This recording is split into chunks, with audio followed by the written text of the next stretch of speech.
bir sıra heyvan xəstəliklərinə qarşı planlı profilaktik tədbirlər, yəni peyvəndləmələr həyata keçirilir. Bu o xəstəliklərdir ki, bunların ləğvi profilaktikası dövlət büdcəsinə maliyyələşir. Tədbiri aparmamışdan öncə aidiyyəti fərdi baytarım mütəxəssisi peyvənd vasitəsilə birlikdə təsərrüfata gəlir. Təsərrüfatda aparılacaq tədbir barədə təsərrüfat sahibinə, bu ola bilər ki, fermer təsərrüfatı olsun, iri heyvanları kompleks olsun və yaxud ailə təsərrüfatı olsun, bunun sahibinə aparılacaq iş barədə məlumat verir. Məlumat verdikdən sonra peyvənd vasitələrinin yararlılıq müddəti, saxlanma şəraiti, temperatur rejiminə əməl olunması, soyuq zəncir sisteminin gözlənilməsi, bu tələblər barədə istifadə olunacaq peyvənd vasitələri nümayiş elətdirir.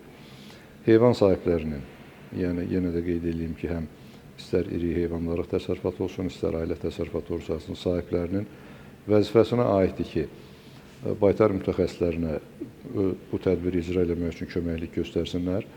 Köməklik nədən ibarətdir? Yəni peyvəndləmənin aparılması üçün şərait yaratsınlar, heyvanların tutulub təsbit olunmasına köməklik göstərsinlər və tədbirin icrasına köməklik eləsinlər. Baytar mütəxəssisləri tərəfindən mütləq hər bir heyvan üçün ayrı iynələrdən istifadə olunmalıdır fərdi qaydada. Tədbir yekunlaşdıqdan sonra müvafiq sənəd tərtib olunur.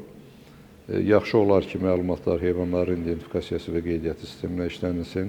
Mütləq heyvan sahibinə aparılmış peyvəndləmə barədə yazılı məlumat verilməlidir. Və tədbir yekunlaşdıqdan sonra bu təsərrüfatda istər ailə təsərrüfatı olsun, istərsə də böyük təsərrüfat olsun, istifadə olunmuş birdəfəlik geyimlər, mühafizə vasitələri, birdəfəlik şprislər, başqa alətlər, boş flakonlar və s.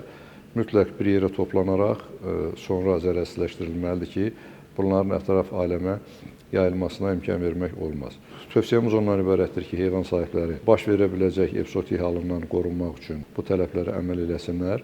Əgər qeyd edilən məsələlərlə əlaqədar hər hansı çətinliklərlə üzləşsələr, Qida Təhlükəsizliyi Agentliyinin mərkəzi aparatına, regional bölmələrə və yaxud 1003 qaynar xətti vasitəsilə müraciət edə bilərlər.